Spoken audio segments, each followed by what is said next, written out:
एखन अपने सब सुन रहल छी आरके म्यूजिक के प्रस्तुति। दुनिया में कोनो लड़की सब प्यार नहीं करब, दुनिया में कोनो लड़की सब प्यार नहीं करब, अपन अनमोल आंसू ओकरा लेल बेकार नहीं करब, अपन अनमोल आंसू ओकरा लेल बेकार नहीं करब।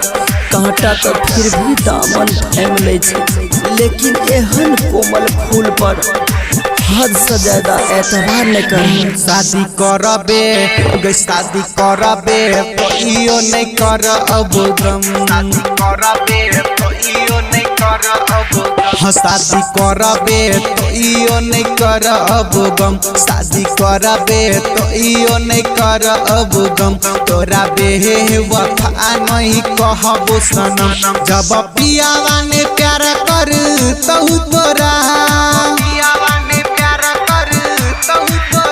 जब सोहिया ने प्यार कर तहु तोरा है बोझोई है जानो रख ले वो हम। शादी करबे गे शादी करबे कहियो नहीं करब गम, तोरा बेवफा नहीं कहब सनम। जे अच्छा लागत ओकरा सब प्यार नहीं करब, जे अच्छा लागत ओकरा सब प्यार नहीं करब, ओकरा लेल अपन जिंदगी एखन अपने सब सुन रहल छी आरके म्यूजिक के प्रस्तुति।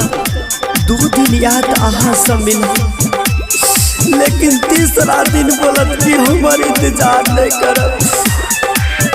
नहीं तोरा से कहियो रुसी जेबो,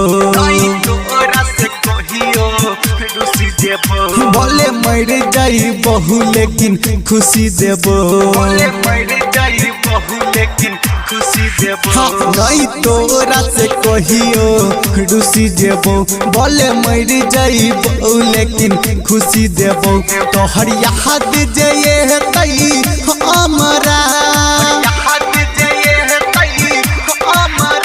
तोहर याद जे तई हमरा खींचल फोटो देख लेबो हम। शादी करबे गे शादी करबे तो इयो नहीं करब गम, तोरा बेवफा नहीं कहब सनम। केकरो इश्क के अच्छाई मार देलक, केकरो इश्क एखन अपने सब सुन रहल छी आरके म्यूजिक के केकरो इश्क के प्रस्तुति। अच्छाई मार देलक, केकरो इश्क के गहराई मार देलक। करके इश्क क्यों नहीं बाचल, यदि कोई बाचलो है तो इश्क के तन्हाई मार देलक, तन्हाई मार देलक। निक के लोही ने राई करिया नीली से, दिल जोरे ले लाया फर से मिल के,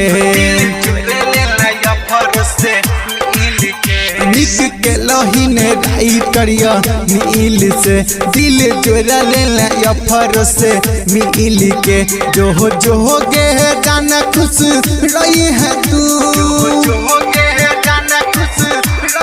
हाँ जो गे जान खुश रही है तू।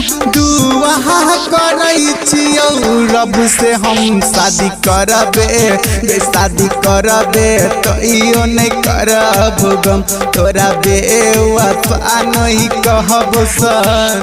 Presented by RK Music।